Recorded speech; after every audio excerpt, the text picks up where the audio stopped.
Anne Lamott expresses her truth in ways that are funny and provocative, as in her piece, Why I Hate Mother's Day. It is not a condemnation of motherhood so much as an honest exploration of it. She finds that you know what the word is, motherhood into something that can be summed up in a Hallmark card diminishes the experiences of all women, mothers and non-mothers alike, children and partners too. For some of us, Mother's Day is a happy celebration with our mothers and our children. For others, though, of us, it can be complicated by many things. The death of a mother, or even harder, a child. A mother who loved her child unhealthily or who could not love at all, or a child who broke their mother's heart and could not love their parent.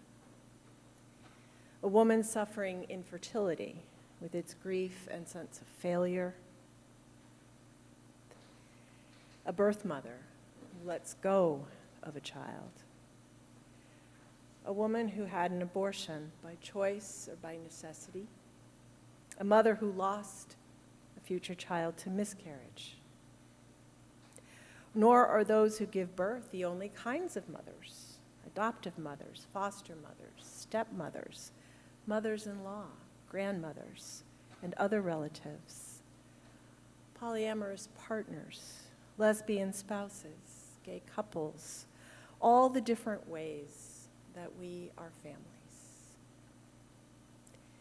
For all these reasons and more, I try to be thoughtful when preaching on Mother's Day, holding the paradox of a powerful universal story experienced uniquely by each of us. No matter who or how we mother or are mothered, we are all better served when we are surrounded by a community who participates with us in this foundational task of love. Khalil Gibran noted that children are not ours to shape or control in our image. They are the children of life's longing for itself. You may give them your love, he writes, but not your thoughts, for they have their own thoughts. You may house their bodies, but not their souls, for their souls dwell in the house of tomorrow. Stewardship for a life that is not our own is a humbling responsibility. When this congregation welcomes and blesses a child during their dedication service, we are making a promise, not only to the child, but to the child's parents and family to support them in raising this new soul, to provide a community where their child may flourish, because let's face it, it's very hard to raise a child by yourself or even with a partner, even if you have the perfect, most wonderful relationship. Babies and toddlers are exhausting in one way, while teenagers in a totally different way.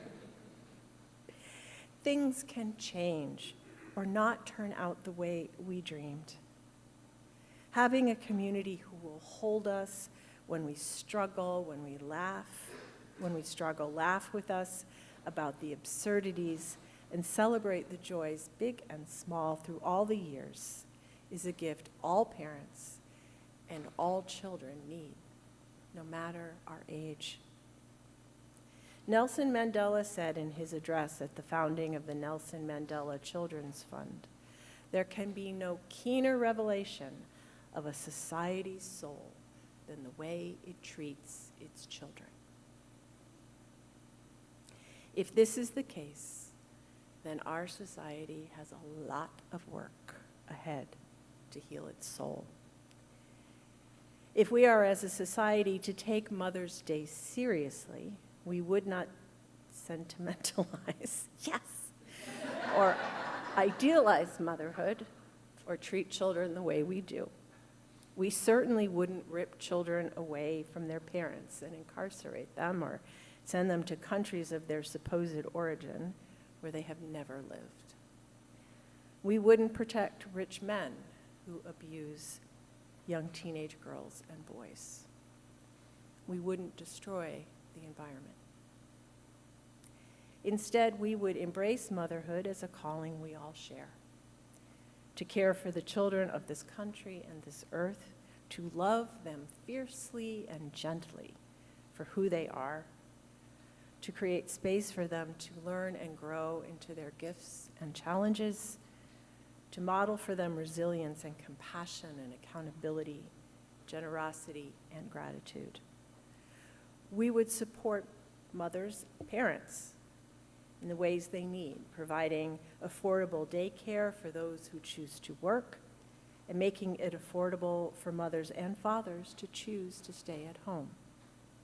And we would choose to care for the earth, mother of us all, so that our children and our children's children enter the house of tomorrow. So when they enter the house of tomorrow, it is a true and welcoming home.